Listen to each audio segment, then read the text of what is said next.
Hi friends, welcome to my channel. అందరూ ఎలా ఉన్నారు ఫ్రెండ్స్? మేమైతే బాగున్నాము. నేను ఆ రోజు మీషోలో చీప్ అండ్ బెస్ట్లో ఈ చీర తీసుకున్నాను ఫ్రెండ్స్. ఇలా చూడండి, ఇది ఒక పావడ, ఆ పావడ అమ్మ రెండైతే కుట్టాను ఫ్రెండ్స్.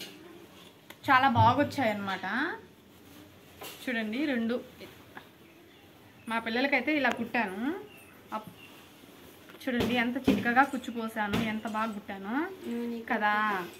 తర్వాత జాకెట్లు అయితే చూపిస్తాను చూడండి.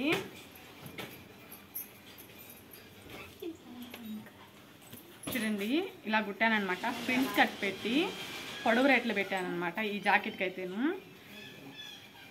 ఇంకా ఈ జాకెట్కి లేస్ అయితే మా టైలర్ చేత అయితే కుట్టిపించాను అనమాట. నా కాడ లేస్ లేదు, ఇంకా వచ్చేటప్పుడైతే తీసుకొచ్చాను లేసు, థ్రెడ్, ఇంకా హ్యాంగింగ్స్ అయితే తెచ్చానమాట. ఇంకా ఆయన కుడుతూ అన్నారు, ఇది ఎక్కడ కుట్టించావమ్మా, చాలా బాగుంది అన్నారనమాట. నేను కుట్టాను అన్నా అంటే నమ్మలేదు.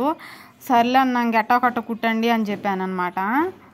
ఇక్కడైతే నేను కుట్టుకోవడానికి ఇంకా మోటార్ లేదు, ఇంకా తొక్కి కుట్టడం అంటే కష్టం అని చెప్పేసి ఇంకా అన్నకైతే ఇచ్చేసి ఈ రెండు జాకెట్లకి లేస్ అయితే వేపించేసాను. లేసు హ్యాంగింగ్స్ అయితే వేశారనమాట. అలా కుట్టినందుకు 50 రూపాయలు తీసుకున్నారు. సరేలే, ఇంకా అన్న కష్టం నాకెందుకని చెప్పి నేనైతే ఇచ్చేసాను అనమాట. చేసేటప్పుడు కూడా ఈ హ్యాంగింగ్స్ అయితే ఇద్దరికి ఒకేలా తీసుకున్నాను. చూడండి, ఇవైతే 50 రూపాయలంట.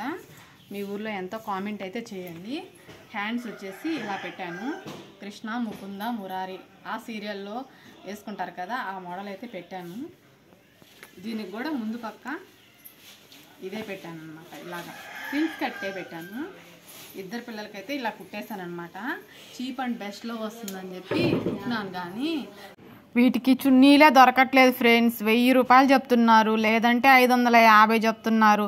వీటికి అయిన ఖర్చు మాత్రం నాకు 1000 రూపాయలు అయ్యింది. ఇద్దరు పిల్లలకి 1000 రూపాయలు వచ్చిందంటే హ్యాపీనే కదా, చెర 500 పడింది అనుకుంటా ఉన్నానమాట. ఇంకా చున్నీల విషయంలో వచ్చేస్తే ఒక్కొక్క చున్నీ 1000 రూపాయలు చెప్తే ఎలా ఫ్రెండ్స్? ఏ షాప్లో వెతికినా కూడా అసలు ఈ డ్రెస్కి అయితే నాకు చున్నీనే దొరకట్లేదు. దొరుకుతున్నాయి కానీ అంత రేటు పెట్టి కొనడం నా మనసుకైతే అస్సలు అప్పట్లేదు. ఇలా మీకు ఎప్పుడైనా జరిగిందా ఫ్రెండ్స్? ఇంతకీ ఈ లెహంగాకి చున్నీలు దొరుకుతాయో లేదో మరి. అన్నట్టు నేను కుట్టిన లెహంగా ఎలా ఉందో మర్చిపోకుండా కామెంట్ చేయండి friends. Thank you for watching. Bye.